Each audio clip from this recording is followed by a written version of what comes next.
Here at Newbury by Willie Robinson. Mandarin up and over, Olympia over second, John O'Groats over third, and as they race up to the line, 150 yards to run, it's Mandarin from Olympia, and John O'Groats taxidermist finishing very fast, 25 yards to run for Mandarin, and John O'Groats making ground into second place, taxidermist making ground fast too, 15 yards to the line, and it's Mandarin the leader. It's going to be a near thing for second place. Mandarin's the winner. It was another triumph for Fuke Warwin and Mandarin, who went through the season. Comes Solomith, then Happy Spring, then John O'Groats on Hammernet. This is the third last fence, the last open ditch. It's Millhouse from Arkle. Millhouse and Arkle almost together there. But Arkle a bad mistake. And Arkle's almost blundered his way out of the race there as Millhouse comes to the second last fence, the clear leader. Millhouse the clear leader now. And Arkle just going to jump in second. Happy Spring jumps in third. Then comes John O'Groats coming to the last fence now. And it's Millhouse clear of Happy Spring and Arkle. Then in fourth place is John O'Groats. And Millhouse has only got to jump this to retain his supremacy. Millhouse over clear. Happy Spring is going to jump in second. Arkle jumps in third. And coming up towards the line, it's Millhouse, the great champion, retaining his reputation. Willie Robinson on Millhouse with 50 yards to run to the line. And hats off from the crowd as they cheer a great champion as he runs up to the line. Millhouse and Arkle coming to try and get second place off Happy Spring at the line. Millhouse is the winner. Happy Spring is second and Arkle is... Ireland has long been famous for producing the very best national hunt horses, and Arkle, like a lot of them, was bred on a small farm, and his sire was standing at only 45 guineas. He wasn't really expected to make much more than 500 at the sales, but he did in fact realise 1,100 guineas. That bid come in from no other person than the Duchess of Westminster. She was already an established owner at the time and lifelong supporter of jump racing on both sides of the Irish Sea, and on Tom Draper's advice, she was responsible for buying Arkle herself. There was nothing really wrong with Arkle. He wasn't very big, and he wasn't very fat and well looking, and when he was a foal, evidently, when Mrs. Baker had him, he caught his leg in barbed wire, and he had these scars on his legs, which had never done him any harm, but they were rather unattractive looking on a young horse, which may or may not, I don't know, perhaps it put some people off. After Arkle's early education at the Duchess's home in England, he returned to his native Ireland, to a small town called Kilsalahan, less than 12 miles from where he'd been born. His trainer Tom Draper and his wife Betty ran a large farm and an elite band of 30 or 40 horses.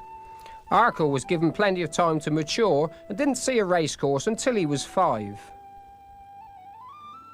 There was this hurdle race at Navan, and we had the favourite, a mare called Kerfero, that had won a lot of races for it. And Pat took the ride on the mare.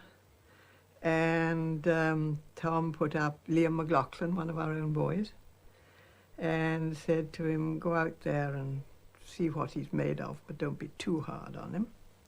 So Liam went out, and now everybody watched Kerfero, nobody took any notice, and suddenly a horse came up under the stand, and this was Arkle, and beat the lot. And I can remember so well going off the stand, and Tom turned to me and he said, do you know, I think we've got something there. The leader from Ferryboat with Millhouse looking beaten now. Four to jump, but it's Arkle the leader from Ferryboat. Millhouse jumps it third, and these three are a long way clear of the remainder. They have them completely outclassed. The Rippers jumped it in fourth place. This is the final open ditch now. Arkle from Ferryboat. Arkle on the far side. The leader from Ferryboat jumps it second. Millhouse towering jumps it third, and he tired and very nearly came down there, Millhouse. This is the second last fence now, and as they come to it, Arkle is the leader from Ferryboat. Millhouse third. Arkle over. And he wasn't too foot perfect at that one, but he's well clear of Ferryboat. Third was Millhouse, towering again and nearly went at that one. This is the last fence, and here's the great one, Arkle, well clear of Ferryboat, the lightly weighted Ferryboat, and Arkle's only got to jump it. He has pricked, he's over and clear. Ferryboat jumps it second.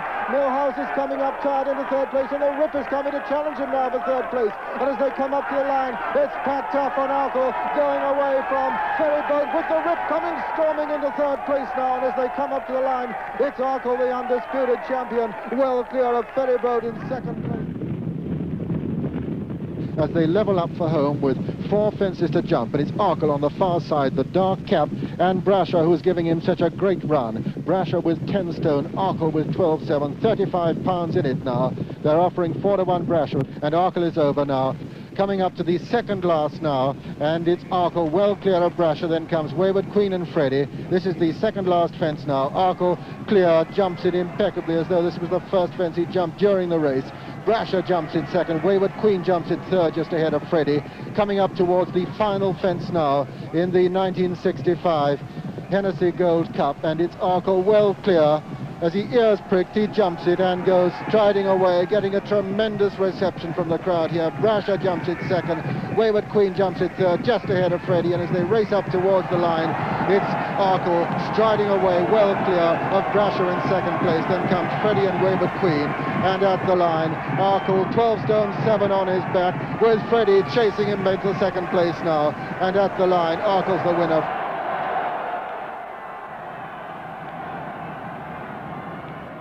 To the last fence before the home straight now, with Arkle the leader from Kilsborough Wood.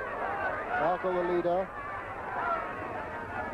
and he's opened up a gap there of about 2.5 lengths over Kilsborough Wood in second place. Then Stallbridge Colonist, then Master Mascus is still going well, then Freddie, and then What a Myth, and now levelling up for the home turn and the home stretch now, and Arkle the leader being pressed now by Kilsborough Wood, who's going very strongly. Johnny Hayne coming there to tackle Pat Taff, and it's Arkle the leader from Kilsborough Wood. There's 35 pounds in it between these two.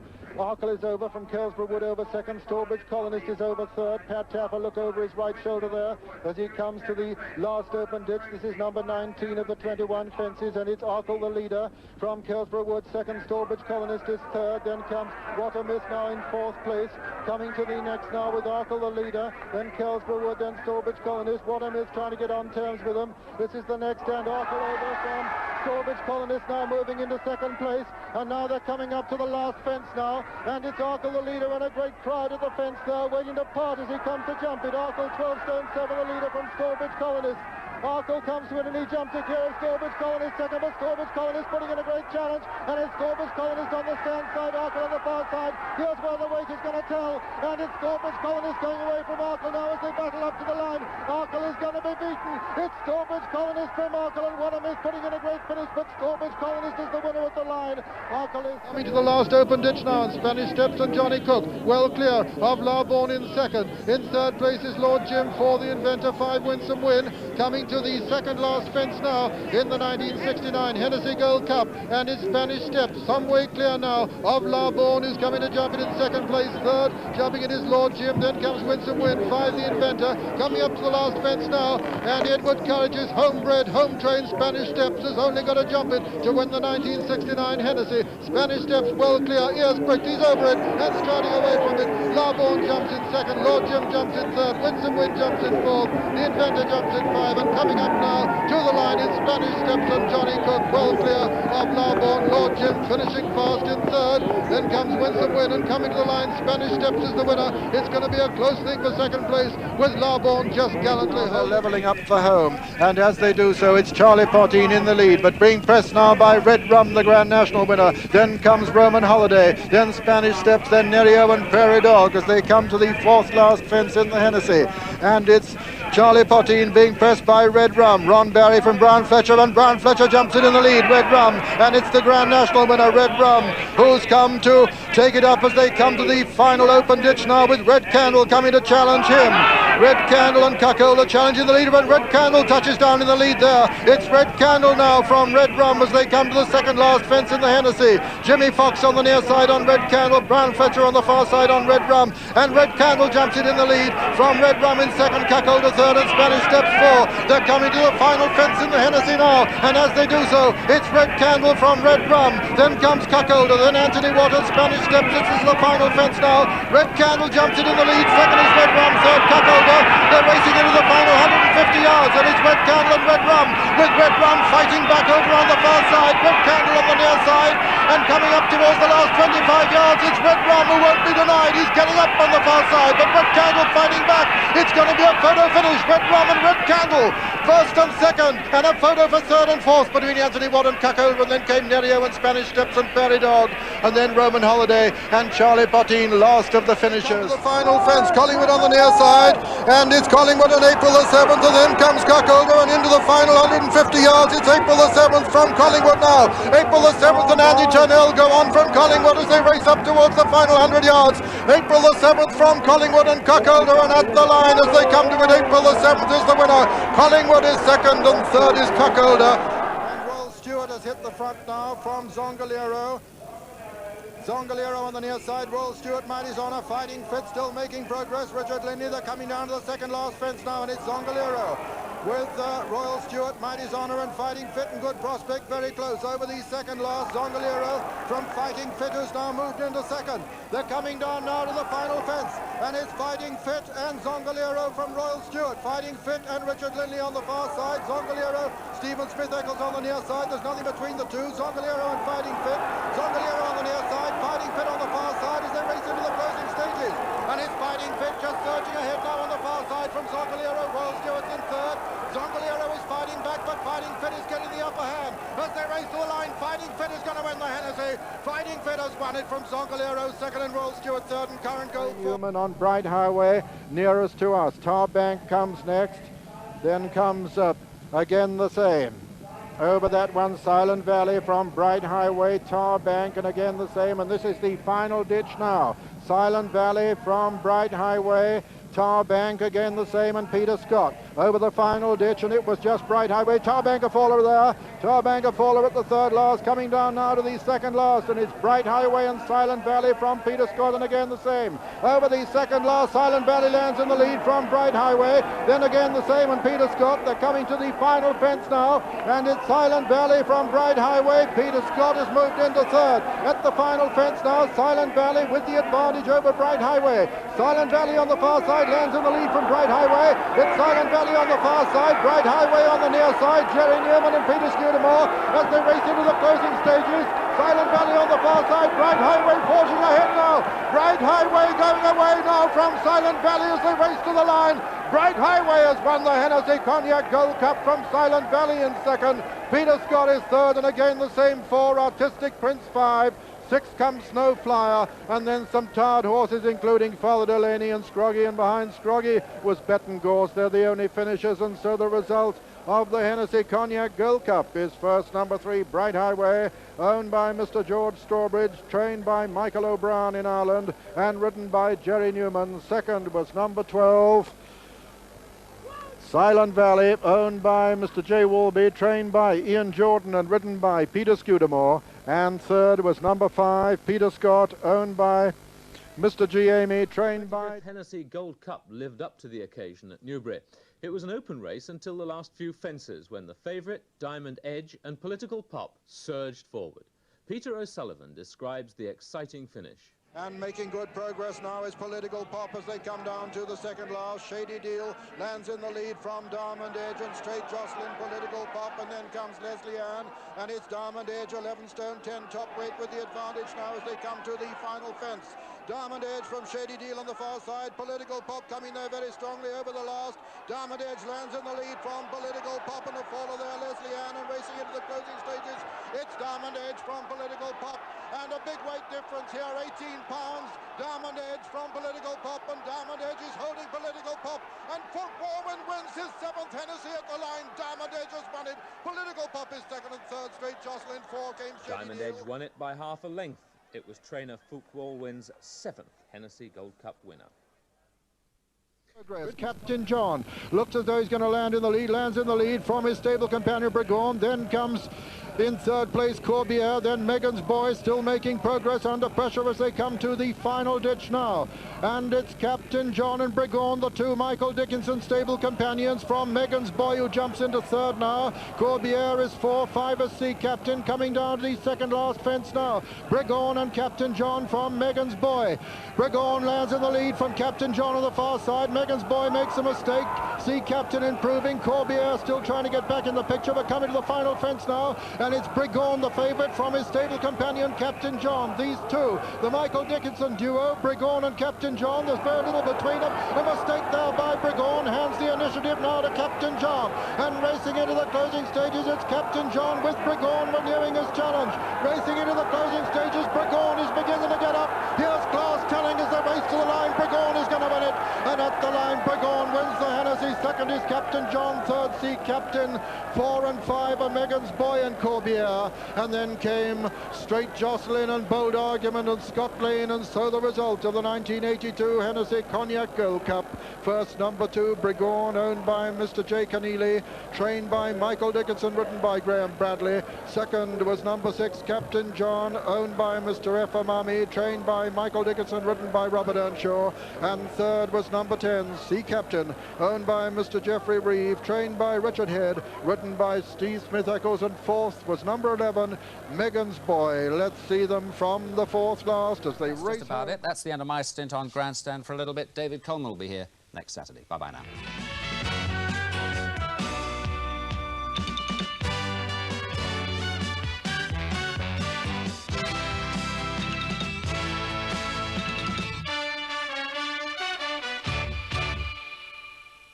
It's Brown Chamberlain who leads. From in second place, on the inside is approaching. Gay Chance on the outside, then Everett, and approaching, just losing a bit of ground as they come into the straight. And Acarina and Marnick have pulled up as they come to the first in the straight and the Hennessy Gold Cup. It's Brown Chamberlain lobbing along in the centre. Gay Chance coming to challenge on this side. Everett's in third. Approaching makes a mistake in fifth rather, as they come down towards the third last fence. And Silent Valley is in fourth place now. Coming to the third last in the Hennessy, and this is the last ditch. And over it, Brown Chamberlain from Everett. On this side is Gay Chance. A slight mistake by Silent Valley, and that's knocked him out of it. And it's the gamble of the race. John Frankham and Brown Chamberlain over the second last clear, and Everett is down. Gay Chance is over in second. Silent Valley is third. Then comes Approaching and Midnight Love and Royal Judgment. But John Frankham strides for the last on Brown Chamberlain. It's Brown Chamberlain pricks his ears over the last fence, clear from Gay Chance, and listen to the cheer because Fred Winter is going to win his first ever Hennessy Cognac Gold Cup. It's Brown Chamberlain storming away on the run-in. Brown Chamberlain from Gay Chance in third place. A very tight horse is Silent Valley, but it's John Frankham and Brown Chamberlain at the line, the winner of the Hennessy. Brown Chamberlain wins it.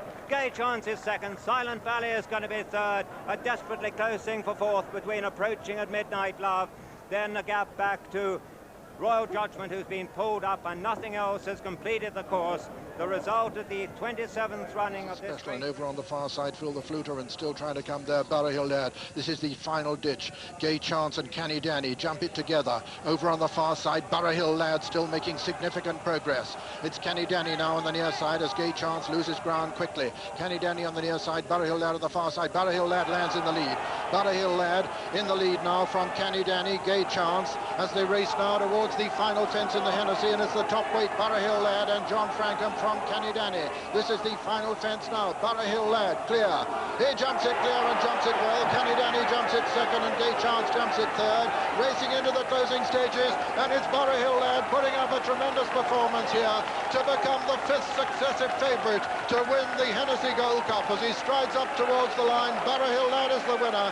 Second is Canny Danny. It's going to be close for third, with Gay Chance just holding on to third place ahead of Fortina's Express, who was fourth, and then came Lucky Vane and Cumbie in a photo for fifth, and behind them came Everett, and then behind him Phil the Fluter, the long-time leader, and then Tracy's Special. And so a great performance by the Gold Cup winner, Barrow Hill Lad, the first to compete in the Hennessy, the first Gold Cup winner to compete. Galway Blaze still going. No, Charter Party's a faller there. Charter Party is a faller. They're racing now towards the final ditch. And as they come to the final ditch, it's Run and Skip, Door Latch over on the far side, Glide Court. Galway Blaze is fourth, very close.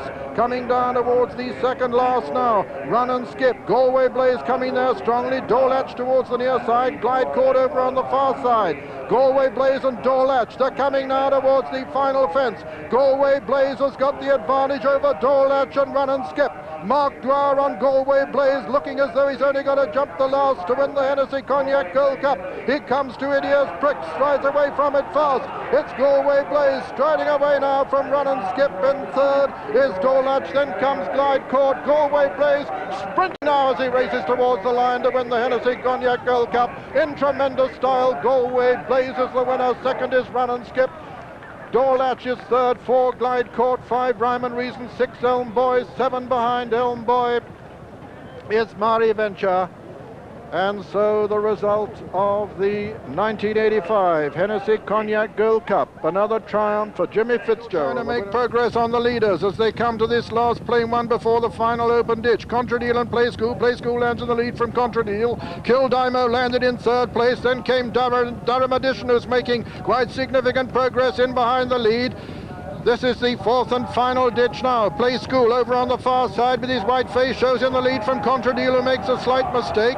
Then comes Durham Edition in third. Kildimo trying to make progress on the lead. Coming down now to the second last, and it's Play School on the far side from Contradeal. Durham Edition in third and still making progress. They're coming down to the final fence now. Kildimo back in fourth, the favourite at the final fence. Play School with his white face showing in the lead from Contradeal second. Durham Edition is third. Play School is going to land in the lead. He lands in the lead by a length and a half from Contradeal. Durham Edition still making progress in third and Kildimo fourth, but racing into the closing stages, and David Barron's looking as though he's going to win a second Hennessy in successive years as Play School strides ahead of Contradeal second and Durham Edition third. And at the line, Play School is the winner and Contradeal is second and Durham Edition third. Kildimo, the favourite, is fourth, and then came Midnight Madness, then Golden Minstrel, and the last to finish will be West Tip with Pulled Up, Run and Skip, and the former winner Broadheath. And so the result of the 1980. Closer coming down to the next, and Cuddydale landed in the lead there, and it's Cuddydale from What's the Crack, and over on the far side Chatham running well, and Docklands Express on the near side. The final ditch, 3 from home. Cuddydale lands in the lead. Chatham though just headed him at that run, and it's Chatham on the far side. Optical's been pulled up. Docklands Express is coming there strongly. What's the Crack's holding his place over the second last. Chatham landed in the lead from What's the Crack and Party Politics, and just in behind Party Politics is Docklands Express, and Party Politics now the challenger to Chatham. Chatham and Peter Scudamore on the far side going to land 2 lengths in front. Chatham jumps to the left but lands clear. Party Politics second and Docklands Express third, racing into the closing stages, and Chatham is holding Party Politics with Docklands Express third.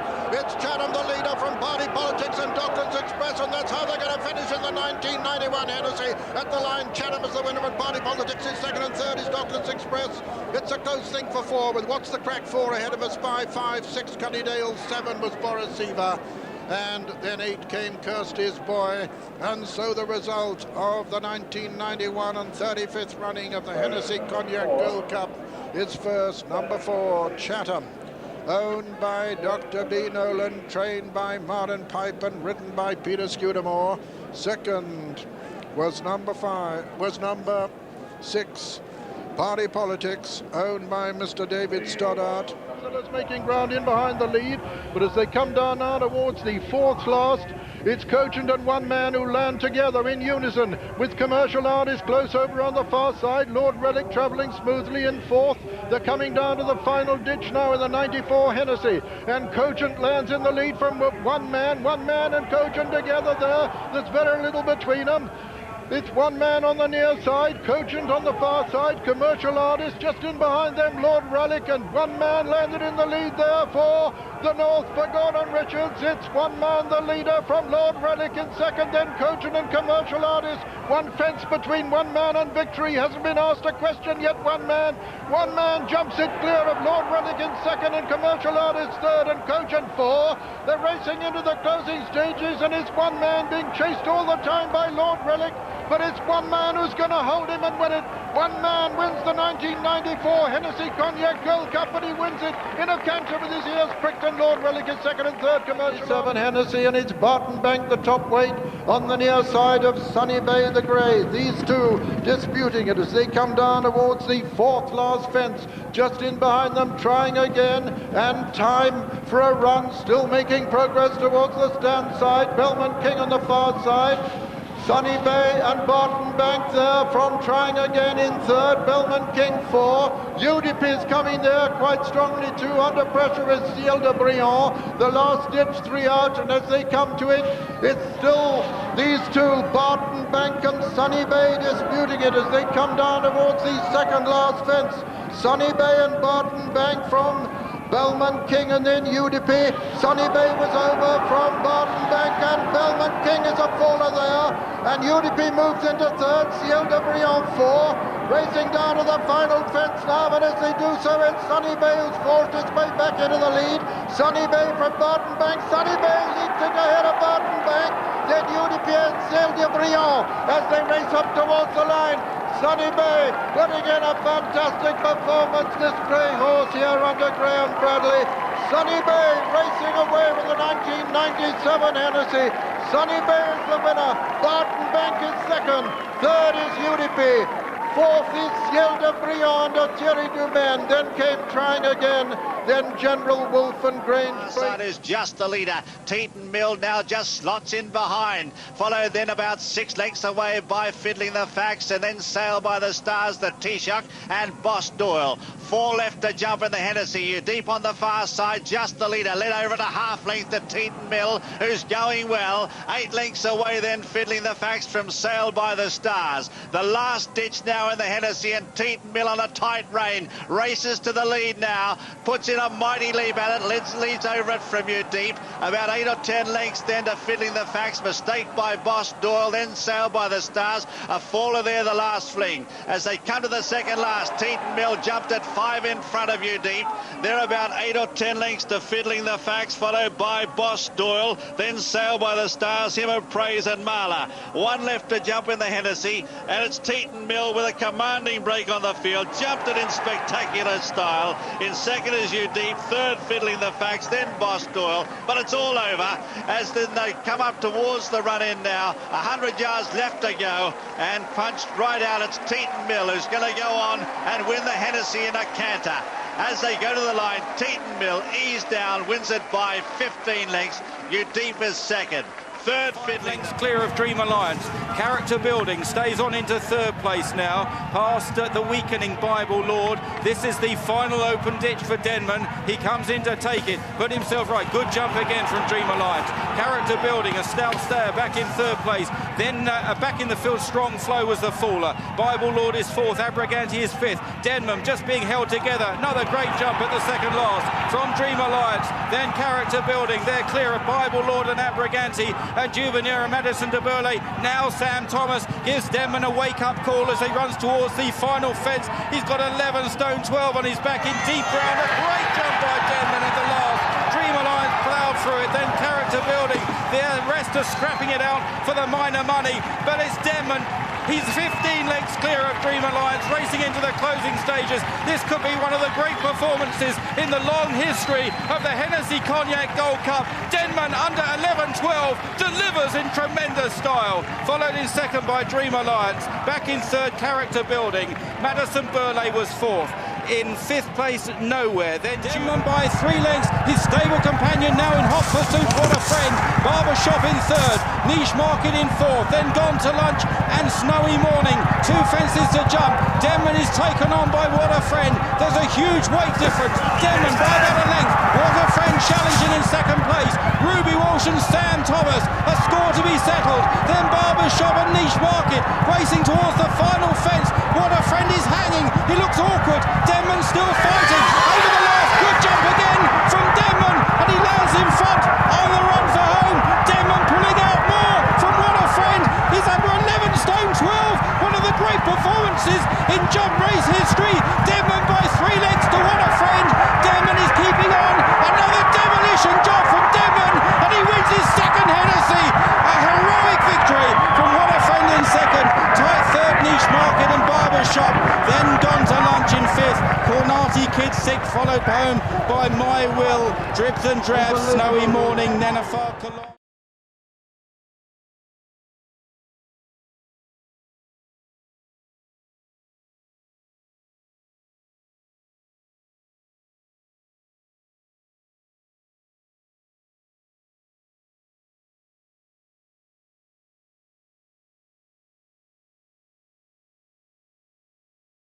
The RSA chase are first and second over 4 from home in the Hennessy. First Lieutenant trying to redress the balance from that day at Cheltenham with Bobsworth. All the time Tidal Bay coming there in the noseband. Then Fruitio Rooney. First Lieutenant skies the last ditch. Leads however from Bobsworth. Fruitio Rooney T for 3 Tidal Bay and the package down towards the second last. On the right First Lieutenant. Bobsworth now moves alongside and these two still have 3 lengths in hand. Down towards the final fence in the Hennessy and Bobsworth red cap in the centre, getting to First Lieutenant. Tidal Bay trying to be persuaded, representing the old guard as the young gun Bobsworth is in front of the last from First Lieutenant. Tidal Bay now asks for his effort. Bobsworth has 4 lengths in hand over Tidal Bay and driven out towards the line.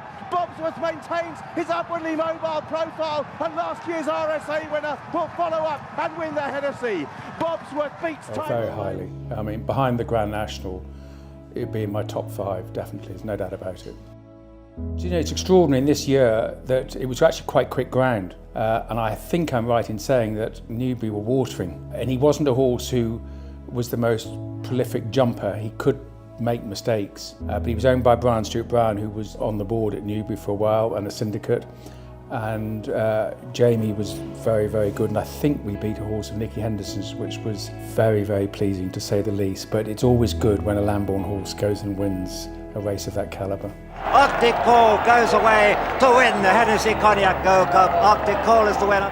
I don't get very nervous in races or watching my horses run, but I did that day because I really did fancy him and he was trained for the race, and I thought he was an above average horse, and there was a lot of expectations on him, so I can remember it to the T virtually. And between them as they come to the final fence now, and it's just Many Clouds who's over in front. 100 yards to go, he leads by over a length. It's Many Clouds now and Leighton Aspel in front, and they're going to win the Hennessy in the colours of Trevor Hemmings. I remember afterwards, the celebrations, we always have dinner with Tim Sider on that Saturday night, going to the pub and getting a phone call from somebody, and it was Trevor Hemmings who didn't make it to the race, and he just said afterwards, "Mr. Sherwood," and I said yes, thinking it was some punter or some press man. "Trevor Hemmings here," and I nearly dropped the phone in the pub. I had to go out and everything because it was so noisy. You know, it was a very, very special day. Yeah, we'd had a bit of a lull, and I had 3 good horses at that time, Puffin Billy, Deputy Dan, and Many Clouds. But to win a Hennessy stroke Coral, as I say, is very, very high up, and it just shows that you, with the right ammunition, one could still do it. So I've rather lost my confidence a little bit, but no, it was very, very important. Trained by Oliver Sherwood, the winner of the Hennessy Gold Cup, number 8, Many Clouds. In past years, everybody has said you need a second season novice, because the handicap hasn't really caught up with him. You want an improving horse. You wouldn't want necessarily a 9-10-year-old. They still win it, obviously. But Many Clouds, he was the classic second season novice improving, and I was adamant that I wanted to go for a prep run. I always take the mick out of Alan King now, because he went with his horse, who raced against him a few times, and he tried to win it without a prep run. I went to Carlisle for his prep run, and he was cherry ripe for that race. But you definitely need, I think, a second season improving youngster.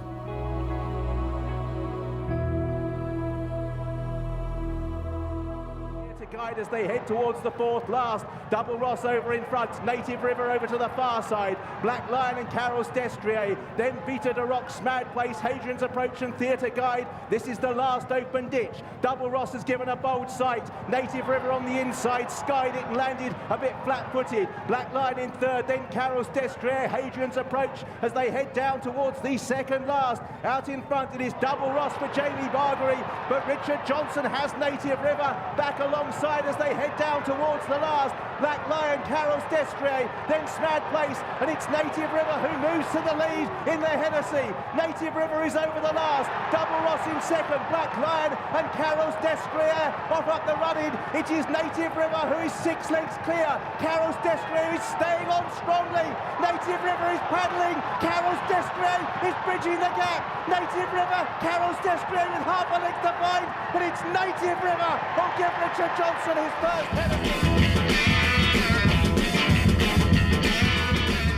He was a superstar.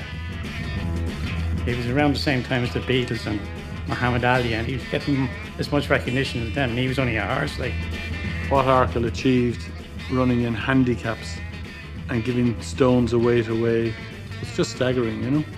I'd say he knew he was good. He loved attention, he really did. He just kept getting better and better all the time. Last things now, and a great jump over it, followed by Brazier. And this is a real champion we're seeing here now.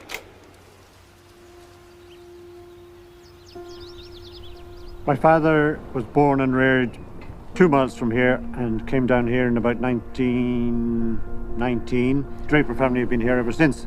The horses that Mr. Draper had at that time were just exceptional horses, and he was an exceptional trainer. every horse got different types of things to do, depending on what he thought they needed. He adjusted to the style of the horse rather than making the horse adjust to his style of training.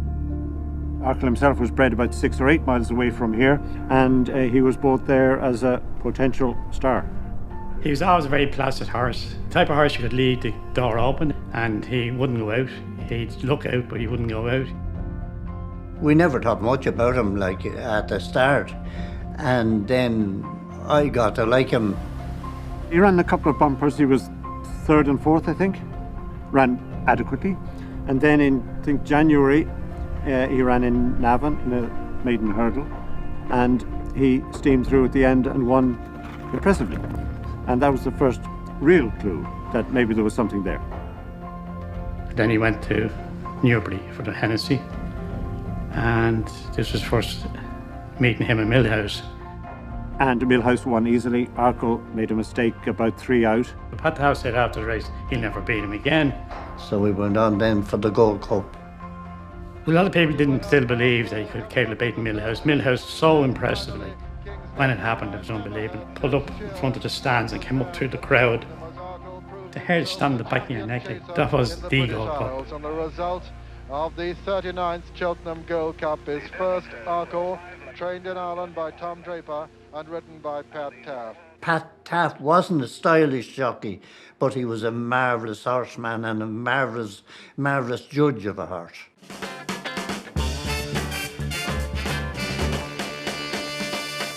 Back then it was all over the front page and all over the back page, and it was Arkle this and Arkle that. He wasn't just beating ordinary horses or good horses, he was beating champions. Going away to the line, Pat Taft riding him out. The horse really enjoyed himself. The one thing that happened in Arkle's case is that they actually made a new handicap.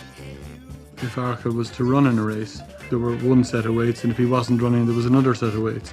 People would go to see, can he do it? You know, that type of thing. Arkle 12 stone 7 on his back. Where's Freddie chasing him back to 2nd place now. And at the line, Arkle's the winner.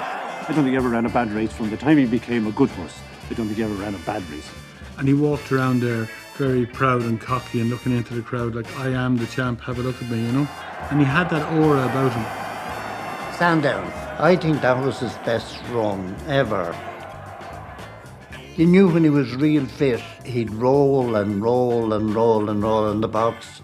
And the boss man would come out and say, how many times did he roll this morning, Paddy? And the more he rolled, it was the better he was getting. Riding away to yet another great triumph on his first visit to captain the crowd, cheering and cheering him. Usually the hardest race is the Gold Cup, but that was his easy race, always, every year.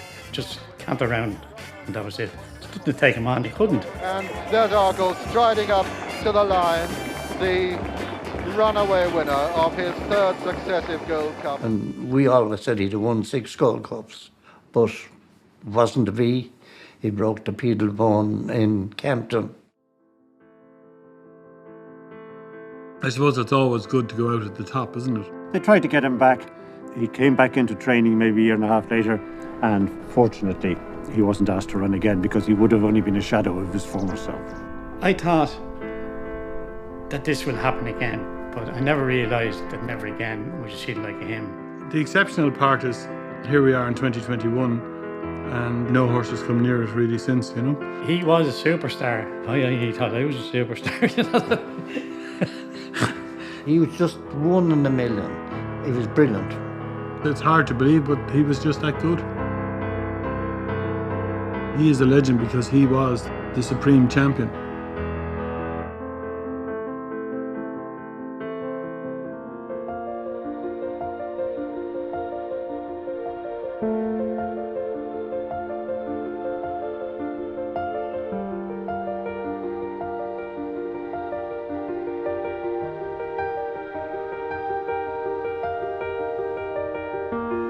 This is Denman.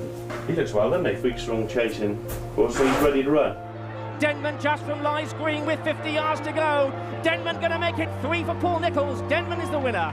He was just such a super individual. It's what I call my type of horse and Paul's type of horse as well. He just kept putting his head out and wanting to win, and he really tried his heart out every time.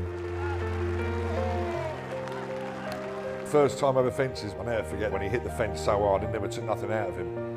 And I said, there, that is a tank. That's not a horse, that's a tank. Probably one of his best performances was winning the Hennessy the second time. After his heart problem, off a big weight, that was probably his best performance ever. Denman is keeping on.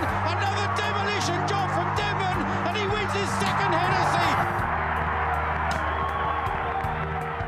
Denman as a horse was big, strapping individual, very strong, very powerful, big hindquarters, very strong neck. His ability to just gallop and jump was phenomenal. Denman, I mean, that's what he was all about. He was all about jumping and staying. He was just an awesome beast. He had a huge stride. When you rode him, the best way to describe it was almost like he had self-imposed blinkers on. He just put his head down and just ran. Once you got him going, you know, all you had to do then was keep a lid on him for as long as you could, because when he got into a rhythm, he took some stopping.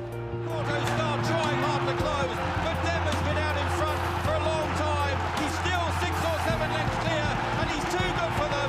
Denman is destroying them, and a new star. It's Denman who wins the Gold Cup.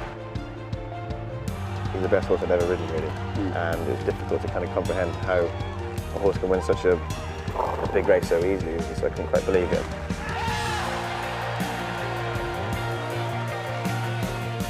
I had the pleasure of riding him a few times. I was in control for probably about 50% of those times. He would bite you or kick you.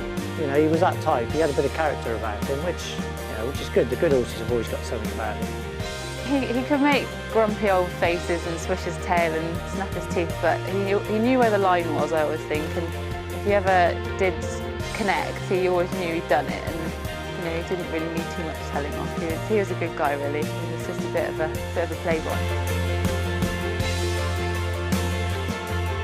He was tough and gutsy. He was a superstar. Good-looking boy and a bit of a playboy and just a superstar.